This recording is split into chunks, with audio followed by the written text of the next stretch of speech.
Hello everyone, welcome back. आज की इस वीडियो में मैं आपसे एक और बेहद इम्पॉर्टेंट कॉन्सेप्ट डिस्कस करने वाला हूं और आज के कॉन्सेप्ट का नाम है डेरिवेटिव। डेरिवेटिव यानी डिफरेंशिएशन, हिंदी में हम इसको अवकलन भी कहते हैं। सबसे पहले तो मैं ये बताऊंगा कि वीडियो आपको क्यों देखनी चाहिए। इस वीडियो को आपको इसलिए देखना चाहिए कि इस वीडियो के थ्रू मैं आपको सबसे आसान शब्दों में डेरिवेटिव को समझाऊंगा कि डेरिवेटिव एक्चुअली है क्या, क्यों इसकी ज़रूरत पड़ती है और किस तरह से इसको इस्तेमाल किया जाता है। मेरी रिक्वेस्ट है आप सबसे कि इस वीडियो को जब आप देखें तो पूरा देखिए, ध्यान से देखिए, और अगर वीडियो देखने के बाद आपको ये लगता है कि डेरिवेटिव एक्चुअली आपको पहली बार आज समझ में आया है and this is the most easiest explanation, तो प्लीज़ अपने कमेंट के थ्रू हमें ज़रूर बताइए। वीडियो को लाइक कीजिए, अपने दोस्तों से शेयर कीजिए और सबसे इम्पोर्टेंट चैनल को सब्सक्राइब करना मत भूलिए। सबसे पहले मैं आपको क्वांटिटीज़ के बारे में बताना चाहूँगा, वो सारी फिज़िकल क्वांटिटीज़ जो हम डेली लाइफ में इस्तेमाल करते हैं, जिनको कनेक्ट करके हम फंक्शन क्रिएट करते हैं। बेसिकली जो हमारी क्वांटिटीज़ होती हैं वो दो टाइप की होती हैं, दो कैटेगरी में हम उनको ब्रेक कर सकते हैं। पहला कांस्टेंट क्वांटिटीज़ और दूसरी वो क्वांटिटीज़ जो कि वेरिएबल होती हैं। राइट, क्या इनका मीनिंग है? कांस्टेंट वो क्वांटिटीज़ होती हैं जिनकी वैल्यू हमेशा फिक्स रहती है और आप कहते हैं these quantities have a fixed value always. Variable वो क्वांटिटीज़ होती हैं जिनकी वैल्यू चेंज होती रहती है ओवर टाइम और with respect to some quantity, यानी वैल्यू चेंजेस। अब हमारा एक्सपीरियंस ये कहता है कि जो वेरिएबल हैं वो भी दो टाइप के होते हैं। वेरिएबल को भी फर्दर आप दो टाइप में ब्रेक कर सकते हैं। एक वो वेरिएबल जो कि डिपेंडेंट होते हैं, जिनको आप क्या कहते हैं, डिपेंडेंट वेरिएबल। दूसरा वो जो कि इंडिपेंडेंट होते हैं, यानी इंडिपेंडेंट वेरिएबल। इन शॉर्ट, मैं इस वेरिएबल को डी वी लिखूंगा और इंडिपेंडेंट वेरिएबल को आई वी लिखूंगा। राइट, चलिए समझते हैं सबसे पहले कि डिपेंडेंट और इंडिपेंडेंट वेरिएबल एक्चुअली होते क्या हैं। इनको समझने के लिए मैं एक एग्जांपल लेता हूं कि मान लीजिए हम एक रेक्टेंगल का एरिया निकालना चाहते हैं। Suppose this is a rectangle जिसका हम एरिया निकालना चाहते हैं। मान लीजिए इस रेक्टेंगल की लेंथ है l और ब्रेड्थ है b, तो हम जानते हैं कि इसका एरिया कितना होगा, लेंथ मल्टीप्लाइड बाय ब्रेड्थ, यानी l इंटू बी। अब अगर इस पर्टिकुलर रेक्टेंगल में मान लीजिए l की जो वैल्यू है वो है 2 सेंटीमीटर और जो b की वैल्यू है वो है 4 सेंटीमीटर, तो एरिया कितना हो जाएगा? Then area will become 4 two ज़ 8 सेंटीमीटर स्क्वायर। राइट, ऐसे ही अगर मान लीजिए L है 6 सेंटीमीटर और B हो जाए फॉर एग्जांपल 3 सेंटीमीटर, यानी एरिया क्या हो जाएगा? Area will become 18 centimetre square. इससे एक बात समझ में आई कि चाहे वो L है, B है या A है, तीनों ही चेंज हो रहे हैं वैल्यू चेंज करने से। इसका मतलब तीनों ही क्या है? तीनों ही वेरिएबल्स हैं। ठीक, अब इनकी कैटेगरी कौन सी होगी उसको समझने के लिए देखते हैं कि हम L और B को अपनी तरफ से वैल्यूज़ प्रोवाइड करा रहे हैं, लेकिन क्या A को वैल्यू प्रोवाइड करा रहे हैं? नो, A की मजबूरी है कि वो L और B के अकॉर्डिंग अपनी वैल्यूज़ ले रहा है खुद से। तो A क्या हो रहा है? A एक्चुअली L और B पर डिपेंड कर रहा है। जैसे L चेंज होगा या B चेंज होगा या दोनों चेंज होंगे, वैसे ही A भी चेंज होगा। इसीलिए हम इस पर्टिकुलर एग्जाम्पल में A को बोलेंगे डिपेंडेंट वेरिएबल और L और B को बोलेंगे इंडिपेंडेंट वेरिएबल। इस तरह से आप किसी भी पर्टिकुलर एग्जाम्पल में, क्वेश्चंस में, क्वांटिटी में, फंक्शन में आप ये समझ सकते हैं कि कौन सा वेरिएबल डिपेंडेंट है और कौन सा इंडिपेंडेंट है। मान लीजिए इसी एग्जाम्पल को मैं दूसरी तरह से बताता हूँ कि इस बार जो है एरिया हमने मान लिया 24 सेंटीमीटर स्क्वायर फिक्स्ड एरिया है, ये एरिया चेंज नहीं हो रहा है। Right, it's a fixed area. और उस केस में मान लीजिए लेंथ हमने लिया 4 सेंटीमीटर, तो इसका मतलब जो ब्रेड्थ है वो कितनी हो जाएगी? That will be 6 centimetre. और मान लीजिए अगर मैं L को ले लूँ 3 सेंटीमीटर, तो इट मीन्स व्हाट? B कितना हो जाएगा? B will be 8 centimetre. Right, तो इस बार क्या है कि A चूँकि फिक्स है इसीलिए ये कांस्टेंट है, लेकिन L और B दोनों चेंज हो रहे हैं, दोनों ही वेरिएबल हैं और अब आप समझ गए होंगे कि इस बार हम l को वैल्यूज़ प्रोवाइड करा रहे हैं, तो ये एक इंडिपेंडेंट वेरिएबल है और b अपनी वैल्यूज़ एज पर l ले रहा है, यानी ये l पर डिपेंड कर रहा है, तो it will be a dependent variable, right. तो इस तरीके से एक ही फंक्शन में जो वेरिएबल होते हैं वो आपकी प्रॉब्लम के हिसाब से अपना रोल चेंज कर लेते हैं। They may be a independent variable, an independent variable और अ डिपेंडेंट वेरिएबल, राइट। अब इस पूरे एपिसोड से हमें एक बात समझ में आती है कि जब भी इंडिपेंडेंट वेरिएबल चेंज होगा, इफ इट्स चेंजेस, तो एक कॉरस्पॉन्डिंग चेंज कहाँ क्रिएट होता है? Dependent variable also changes, right. एक इसमें चेंज क्रिएट होता है और ये कॉरस्पॉन्डिंग चेंज कितना क्रिएट होता है, इसी का मेजरमेंट क्या होता है? इसी के मेजरमेंट को हम डेरिवेटिव कहते हैं, राइट। तो ये है इसका बेस कॉन्सेप्ट डेरिवेटिव का, कि जब भी दो या दो से ज़्यादा क्वांटिटीज़ आपस में रिलेट होकर एक फंक्शन क्रिएट करती हैं और उस फंक्शन में आप इंडिपेंडेंट वेरिएबल को चेंज करते हैं, तो डिपेंडेंट वेरिएबल में भी एक कॉरस्पॉन्डिंग चेंज क्रिएट होता है। उस ही चेंज का मेजरमेंट एक्चुअली डेरिवेटिव है, डिफरेंशियल है। इसीलिए आप इस डेरिवेटिव को उन सारे एप्लीकेशंस में यूज़ करते हैं जहां आपको रेट ऑफ चेंज निकालना पड़ता है। इसीलिए आपने कई बार सुना भी होगा कि डिफरेंशियल मतलब रेट ऑफ चेंज, राइट। चलिए इसको और बेहतर तरीके से समझते हैं। अगर मैं एक स्ट्रेट लाइन के स्लोप निकालने की कोशिश करूं तो वो कैसे निकाला जा सकता है? तो सबसे पहले मैं मान लीजिए एक स्ट्रेट लाइन कंसीडर करूंगा, तो let these are the coordinate axis और इन कोऑर्डिनेट एक्सिस पर suppose this is a straight line. तो अगर मुझे इस स्ट्रेट लाइन का स्लोप निकालना हो तो कैसे निकलेगा? एक्चुअली जो ज्योमेट्री कहती है, as per geometry the slope is, क्या होता है स्लोप? स्लोप होता है change in y divided by change in x। और आप ये कह सकते हैं कि x को चेंज करने से y में कितना कॉरस्पॉन्डिंग चेंज आता है, वही क्या होता है? स्लोप, यानी रेट ऑफ चेंज, ठीक। ये रेट ऑफ चेंज से ही आप समझ रहे होंगे कि ये किससे जुड़ जाएगा? ये डेरिवेटिव से कॉन्सेप्ट जुड़ सकता है। कैसे? देखिए समझिए इसको, कि मान लीजिए ये कोई पॉइंट है A और ये कोई पॉइंट है B। अगर मुझे ये स्लोप कैलकुलेट करना है तो मैं कैसे करूँगा कि A से B तक पहुँचने में मान लीजिए जो x में चेंज आता है वो चेंज है delta x। Delta actually delta represents कि जो हम क्वांटिटी कंसीडर कर रहे हैं वो एक बहुत छोटी क्वांटिटी है। दरअसल पिक्चर में वो क्वांटिटी बड़ी दिखाई देती है, जब हम उसको ड्रॉ करते हैं ये स्ट्रेट लाइन काफ़ी बड़ी दिखाई दे रही है, लेकिन वो सिर्फ विजिबिलिटी बेहतर रहे उसी के लिए हम एक बड़ा यहाँ पर स्ट्रेट लाइन कंसीडर करते हैं। Actually it's a very small quantity. Delta जहाँ लगा है इसका मतलब वो क्वांटिटी बहुत छोटी है, राइट। तो जब आपने x में डेल्टा x चेंज किया तो कॉरस्पॉन्डिंग y में जो चेंज हुआ वो ये हुआ।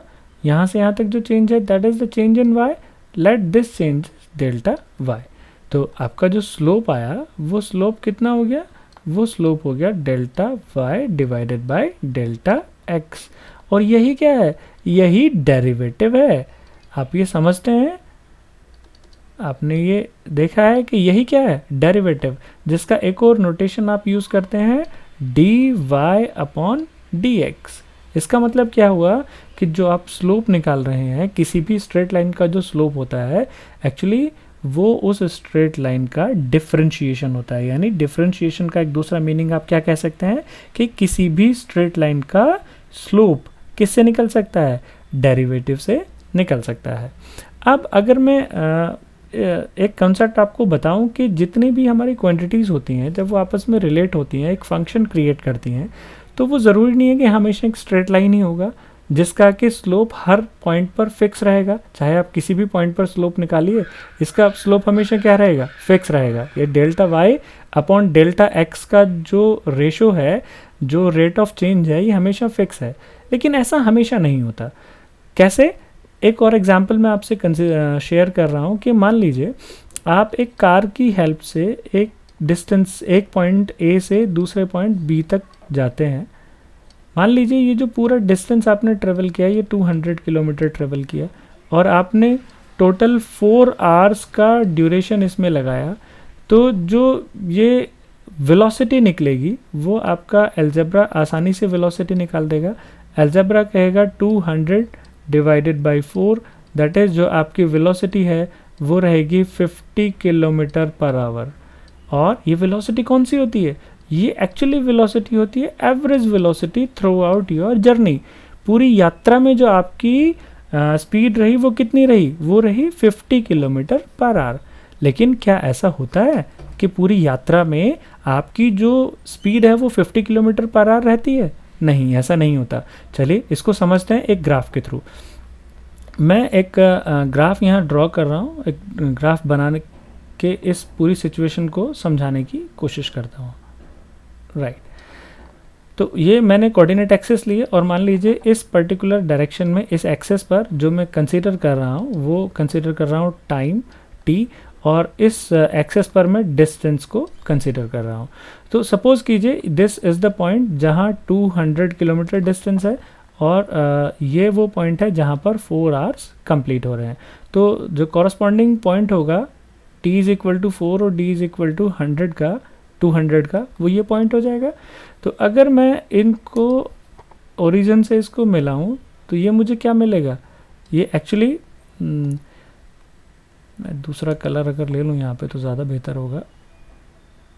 सो ये स्ट्रेट लाइन क्या बताएगी कि ए पॉइंट से बी पॉइंट तक पहुँचने में जो आपकी स्पीड है, एवरेज वेलोसिटी है, वो कितनी है? वो 50 है। थ्रू आउट द जर्नी आपकी एवरेज वेलोसिटी 50 है। हर एक पॉइंट पर जहाँ भी आप इसका स्लोप निकालेंगे वो कितना आएगा? यानी डिस्टेंस अपॉन टाइम। अब की बार जो y है वो d है, जो x है वो t है। तो जो y अपॉन x यानी d upon t, distance upon time यानी वेलोसिटी, वो कितनी रहेगी? हमेशा 50 रहेगी। बट एक्चुअली ऐसा होता नहीं है। क्यों?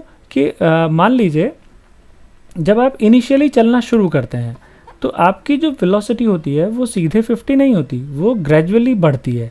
वो धीरे धीरे बढ़ेगी, 50 से ऊपर भी जाएगी, 50 पर भी आप चलेंगे, फिर कहीं आपको ब्रेक लगाने होंगे, फिर वो घटेगी, फिर बढ़ेगी, और ऐसे घटते बढ़ते बढ़ते आप लास्ट में अपने जो डेस्टिनेशन है वहाँ पर पहुँच जाते हैं। राइट, अगर मैं इसको और बेहतर तरीके से बनाऊँ तो आपकी वेलोसिटी घटी, बढ़ी, उसके बाद फिर बढ़ी, और फाइनली आपकी लास्ट में वेलोसिटी जो होगी वो धीरे धीरे कम होगी, तभी आप उस पॉइंट पर पहुंचेंगे। Right, so this will be the real situation जो एक्चुअली होता है। ठीक, तो अब इस ग्राफ को, जो नया ग्राफ बना, मान लीजिए इस ग्राफ को आप y is equal to F X से डिनोट करते हैं। ये जो नया फंक्शन क्रिएट हुआ ये y is equal to F X है। और अब अगर इस सिचुएशन में आप किसी पर्टिकुलर पॉइंट पर अपनी वेलोसिटी निकालना चाहते हैं, मान लीजिए आप इस पॉइंट पर वेलोसिटी निकालना चाहते हैं, तो कैसे निकलेगी? यानी इस पॉइंट पर जो स्लोप होगा वही वेलोसिटी होगी। स्लोप मतलब rate of change of d with respect to time. तो यहाँ पर स्लोप क्या होगा? यहाँ पर स्लोप होगा कि यहाँ जो इसकी एक टेंजेंट है वो टेंजेंट लाइन ड्रॉ कर लीजिए, उसका स्लोप निकाल लीजिए। अगर मान लीजिए मुझे इस पर्टिकुलर इंस्टेंट पे निकालना है तो यहाँ पर भी मैं क्या बनाऊंगा? इसकी टेंजेंट बनाऊंगा, और इस टेंजेंट का जो भी स्लोप होगा वही यहाँ पर क्या होगी? वेलोसिटी होगी। ये सारी वेलोसिटीज कौन सी हैं? ये एक्चुअली एक नया कंसेप्ट हमें मिल रहा है। These velocities are at a particular instant, यानी जिसको हम क्या कहते हैं? Instantaneous velocity, instantaneous velocity. और आप क्या निकाल रहे हैं? आप इसको कह सकते हैं instantaneous rate of change. Right, तो जब भी आपको इंस्टेंटेनियस रेट ऑफ चेंज निकालना होगा तो उसका एक तरीका मैंने आपको क्या बताया कि आप उस पॉइंट पर क्या बनाइए? टेंजेंट बनाइए, उसका स्लोप निकाल लीजिए। यानी जितने भी पॉइंट्स होंगे उन सभी पॉइंट्स पर आप अलग अलग टेंजेंट ड्रॉ कर पाएंगे। एक लंबा टास्क है। डेरिवेटिव ने इस पूरी सिचुएशन को बेहद आसान बना दिया। डेरिवेटिव ने क्या कहा कि आप सिंपली क्या निकालिए? y is equal to F dash X, और अब आपकी प्रॉब्लम ख़त्म हो गई। आप जिस भी पॉइंट पर निकालना चाहते हैं रेट ऑफ चेंज, आप सिंपली उस x की वैल्यू यहाँ सब्सिट्यूट कर दीजिए। मान लीजिए इस पॉइंट पर निकालना चाहते हैं, तो जो ये पॉइंट है, सपोज़ यहाँ पर x की वैल्यू है x1, तो you simply substitute x1 here और f डैश x1 जो बताएगा वो यहाँ पर रेट ऑफ चेंज बताएगा इंस्टेंटेनियस, यानी इस पर्टिकुलर टाइम पर, इस पर्टिकुलर इंस्टेंट पर। ऐसे ही अगर मैं यहाँ भी निकालना चाहता हूँ तो मैं यहाँ पर एक ड्रॉ करूँगा वर्टिकल लाइन, देखूँगा x कितना है, वही पॉइंट यहाँ सब्सिट्यूट करूँगा और मुझे रेट ऑफ चेंज मिल जाएगा, राइट। तो इस पूरी सिचुएशन को डेरिवेटिव ने बेहद आसान कर दिया, इसीलिए इसको एक पावरफुल टूल कहा जाता है। अब अगर मैं इसको फर्दर आप लोगों से डिस्कस करूं कि मान लीजिए मैं किसी पॉइंट यहाँ पर, इस पर्टिकुलर पॉइंट पर इंस्टेंटेनियस वेलोसिटी या इंस्टेंटेनियस रेट ऑफ चेंज निकालना चाहता हूँ। तो अब तक जो मैंने तरीका इस्तेमाल किया कि change in D with respect to change in T, या मैं अगर इसको y और x से डिनोट करता हूँ, तो अगर मान लीजिए मैंने एक स्लाइड चेंज x में किया, this is this slide change delta x in x, corresponding जो y में चेंज आया वो अप्रॉक्सीमेटली ये चेंज आएगा, ठीक। मैं इस चेंज को कह दूं डेल्टा y, यानी जो इस पॉइंट पर रेट ऑफ चेंज होगा वो अप्रॉक्सीमेटली चेंज होगा, जिसको आप स्लोप भी कहते हैं, वो होगा delta y divided by delta x।